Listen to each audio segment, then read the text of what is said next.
UP 25 crore की आबादी का यूपी है, लेकिन 25 करोड़ की यूपी की आबादी में सड़क पे कोई नमाज नहीं होती है।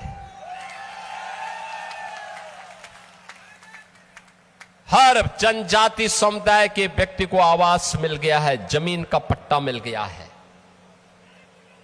उसके पास अपना आवास है, अपनी जमीन है,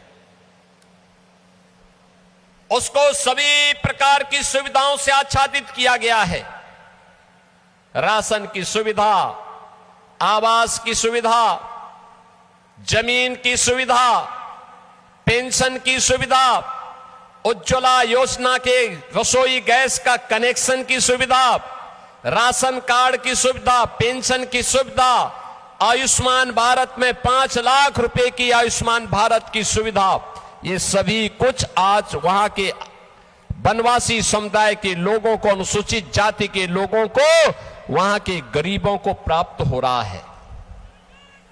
यह है डबल इंजन की सरकार की ताकत। कोई भेदभाव नहीं, न जाति, न पंथ, न संप्रदाय, न क्षेत्र, न भाषा, सबका साथ और सबके विकास का मॉडल देखना हो तो उत्तर प्रदेश के अंदर आप आइए, डबल इंजन सरकार के कार्यों को देखिए। और मैं इसीलिए आप सबसे कहने के लिए आया हूं, ये जो दंगाई हैं, ये जो गौकसी करने वाले हैं, वनवासियों की और जनजातियों की संपत्ति को हड़पने वाले हैं, अनुसूचित जाति पर अत्याचार करने वाले टीएमसी के गुंडे, इनका उपचार केवल डबल इंजन की भाजपा सरकार हो सकती है, डबल इंजन की भाजपा सरकार। और बहनों और भाइयों, डबल इंजन की इस भाजपा सरकार करने के लिए आज आपका आह्वान करने के लिए मैं आपके बीच आया हूं।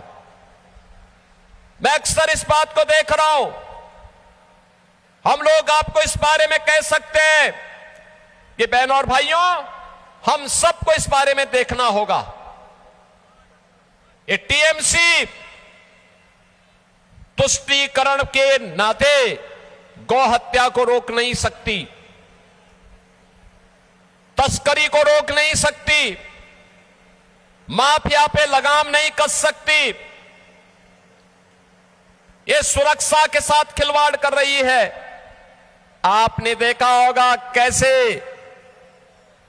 ये सरकार बांग्लादेश बॉर्डर पर फेंसिंग की कार्रवाई को रोक रही है। आपने 2022 में देखा होगा कैसे टीएमसी के गुंडों ने जनजातीय समुदाय पर अत्याचार किया था।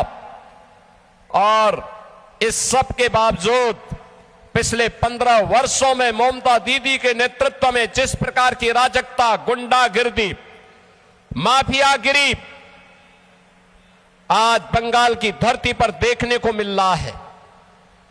ममता दीदी कहती है कि अब खेला हो भी, और मैं तो उनसे कहना चाहता हूं 15 साल बहुत हुए, अब खेला बंद होगा और विकास शुरू होगा। ए बार खेला शेष, उन्नयन शुरू। मैं कहूंगा ये बार आप बोलेंगे खेला शेष, उन्नयन शुरू। ए बार उन्नयन, ए बार उन्नयन। बहनों और भाइयों, मैं आप सबका आह्वान करूंगा, मैं तो आपसे कहूंगा, ये बंगाल की धरती है, भारत की संस्कृति की, भारत की आध्यात्मिक परंपरा की धरा। हमें इस बात को तय करना होगा, बंगाल की धरती पर गौ माता को कटने नहीं देंगे और बंगाल की धरा पर हिंदुओं को बंटने नहीं देंगे।